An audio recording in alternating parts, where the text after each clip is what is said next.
নমস্কার বন্ধুরা, আশা কিচেন অফিসিয়ালে তোমাদের সবাইকে স্বাগত। আজকে আমি তোমাদের সঙ্গে শেয়ার করব নিরামিষ সয়াবিন। চলো নিরামিষ সয়াবিনটা কীভাবে রান্না করব সেটাই তোমাদের সঙ্গে শেয়ার করব। তোমরা ভিডিওটা স্কিপ না করে প্রথম থেকে শেষ পর্যন্ত দেখতে থাকো। আর একটা কথা বলছি, আমার চ্যানেলটা খুবই ছোট। তোমাদের যদি আমার এই রান্নাবান্না ভালো লাগে আমার চ্যানেলটাকে একটু সাবস্ক্রাইব করে দিও, আর পাশে থাকা নোটিফিকেশন একটু প্রেস করে দিও নতুন নতুন ভিডিও দেখার জন্য। তো চলো সয়াবিন নিরামিষ কীভাবে রান্না করবো সেটা ভিডিওটি শুরু করি। এখানে একটা মাঝারি সাইজের আলু আমি সিদ্ধ করে ছোট ছোট করে কেটে নিয়েছি। আর এখানে এক প্যাকেট সয়াবিন, 40 গ্রাম যে 10 টাকা প্যাকেটের সেই সয়াবিনটা নিয়েছি। সয়াবিনটা তেলে ভেজে নিচ্ছি। কড়াই গরম হয়ে গেছে।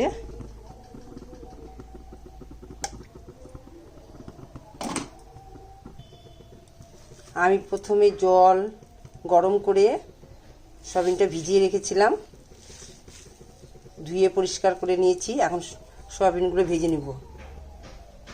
আর একটু জল চেপে ফেলে দিলাম, জল ছিল আর একটু।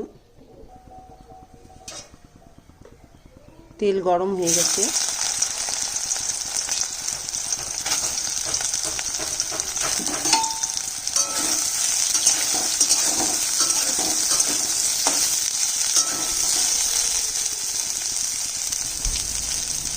সামান্য নুন আর হলুদ দিয়ে ভাজবো, তাহলে কালারটা ভালো হবে, দেখতে সুন্দর হবে।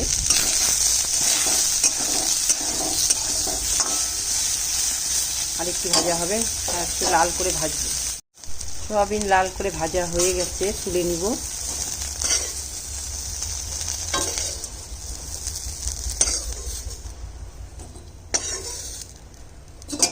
আর একটু তেল দেব।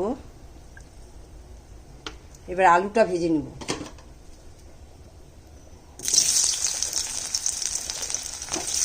আলুটাও একটু লাল করে ভেজে নিচ্ছি। আলু ভাজা হয়ে গেছে।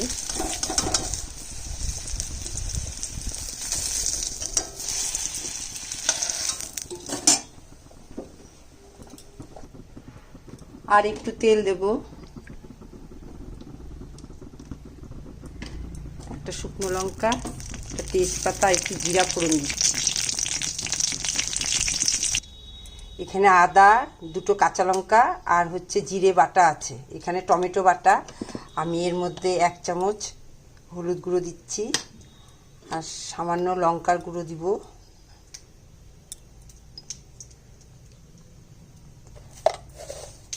সামান্য চিনি দিচ্ছি। একটু জল দিয়ে গুলে নিচ্ছি।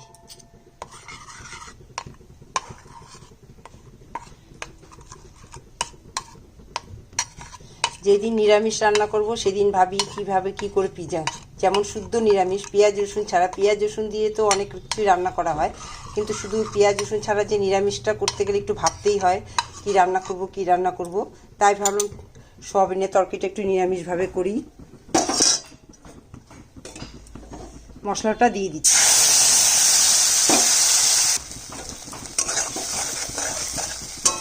মশলা একটু ভালো করে কষিয়ে নিচ্ছি। মশলার তেল আলাদা হয়ে গেছে, কষানো হয়ে গেছে। এবার দিয়ে দিচ্ছি আমি, এখানে আছে কাজু আর আমন্ড আর একটু পোস্ত বাটা।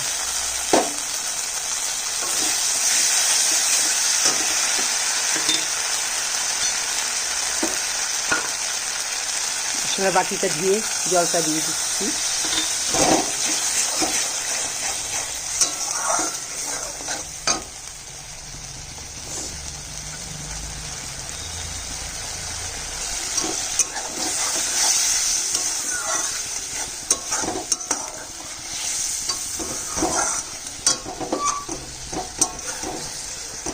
আরো 2 মিনিট কষাবো।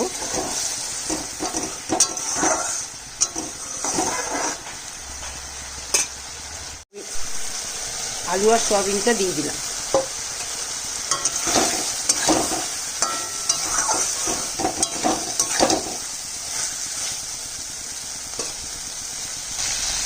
স্বাদ মতো নুন দিচ্ছি।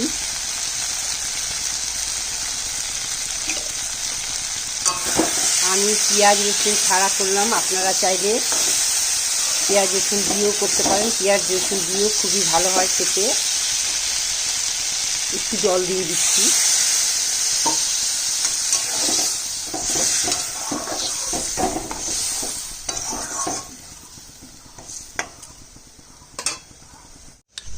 এক চামচ ফেটানো দই দিয়ে দিচ্ছি।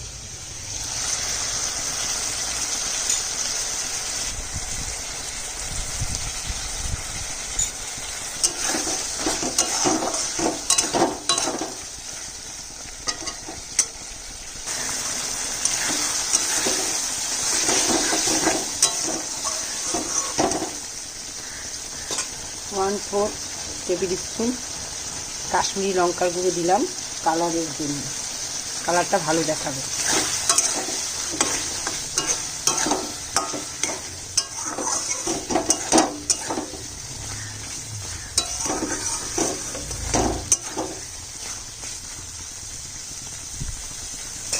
জল দিয়ে দিচ্ছি।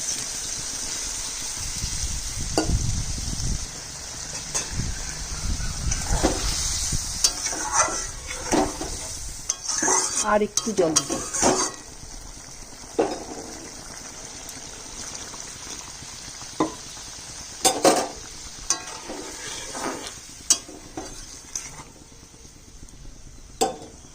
দুই চামচ ক্রিম, এটা আমার ঘরেরই ক্রিম।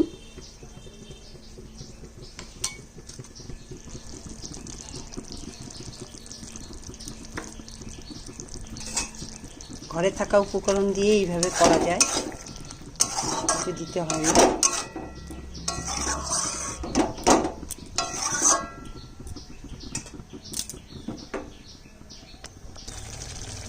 দিয়ে দিচ্ছি একটু গরম মশলা, গরম মশলা গুঁড়ো দিয়ে দিলাম। 3 চামচ আমার সয়াবিনের তরকারি রান্না হয়ে গেছে। সয়াবিন রান্না আজকের মতো এখানেই শেষ। তোমাদের যদি এই আমার রান্নাটা পছন্দ হয় তো অবশ্যই একটা লাইক, একটা কমেন্ট করো। আর রান্নাটা হয়ে গেছে, এখন আমি গ্যাসটা অফ করে দিচ্ছি। কাল আবার একটা নতুন রান্না নিয়ে আসবো। টাটা। যদি এমন একটা তরকারি থাকে, মাছ মাংস ডিম ছেড়ে এই তরকারি দিয়েই ভাত খাবে, কথা দিলাম। এভাবে রান্না করে খেয়ে দেখবেন, খুবই ভালো লাগে খেতে, খুবই টেস্টি একটা খাবার, আর শুদ্ধ নিরামিষ।